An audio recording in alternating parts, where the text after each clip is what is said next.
Does a bird's broken feather grow back right away? No, a broken feather will not grow back until it falls out during the bird's natural molting cycle. All animals go through some sort of transformation at least once a year. Dogs and cats shed their fur, reptiles shed their skin, and birds drop their feathers. This transformation process is called molting, and some of my birds are going through it right now. Now, you notice I got a whole bunch of different birds here. I've got Dante the raven, I've got Sebastian the crown pigeon, I've got Shelby the duck, Tigo the cockatiel, Odo the kookaburra.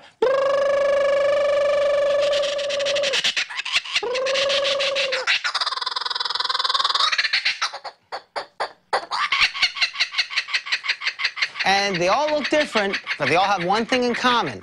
They all have feathers. And molting is a process that all birds go through once, sometimes even twice a year. Now, here we have a little baby yellow-headed kayik, this little type of parrot. And you see he's naked right now, and you can just see the feathers pushing themselves out through what they're called the feather follicles. Now, baby birds grow all the feathers all at one time, okay? However, when molting occurs, it's a gradual process. The birds don't lose all their feathers at the same time. Molting is not the same for every species of bird. It even differs from individual to individual. When a bird molt is dependent on a lot of things, such as the time of the year, nutrition, the age, species, and even egg laying. For parrots, the molt usually lasts about 3 months or so, and it's a gradual process. Canaries usually begin to molt in the spring, and then they continue through the summer. And the wing and the tail feathers fall off sequentially. In other words, if we take a look at this cockatoo's wing, in other words, this flight feather here will fall off on one side, and then its corresponding mate on this side will fall off that way. Again, back and forth, until each feather has fallen out and been replaced. Now, this doesn't happen with all birds. In the spring and summer, when ducks are breeding, they'll lose all their wing and tail feathers. See, look, all Shelby's primary and secondary flight feathers have fallen out, and they're all going to be replaced. This is because ducks stay in the water. Geese stay in the water. No one's going to hurt them there, so all summer long, they can stay in the water and regrow all their primary flight and secondary flight feathers at the same time. And you see how the feathers are growing out? They're covered in that protective sheath there. And as the feather grows, the sheath breaks off, and the new feather is pushed out of it. As the feather matures, the bird will break off the little waxy substance that you see here, and that's called preening. The birds will preen themselves to open the feather to its full width. How long the molting lasts? It all depends on the situation. It's going to take at least 3 months because it takes a good 6 weeks for a feather to become fully matured after it's fallen out. Now, molting should not be confused with feather plucking. All right?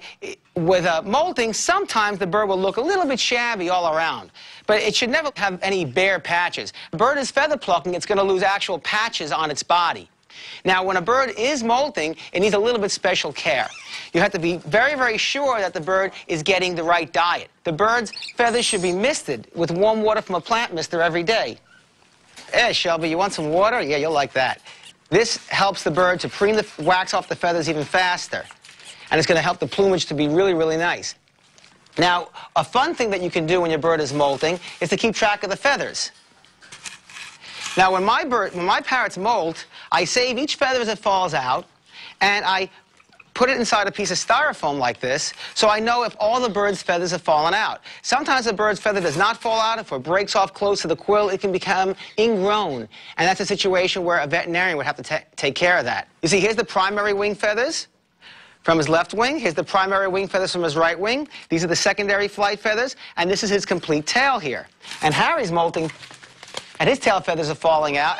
So your bird's feathers can be just as ornamental when they've left the bird as when they were on the bird. So saving the feathers and arranging them teaches you to identify the flight feathers, the tail feathers, all the feathers. The more you know about your pet bird, the better. Dante, you're just jealous because you got black feathers and Harry has pretty red ones like that. And remember, every pet, no matter how big or small, is entitled to the best possible care.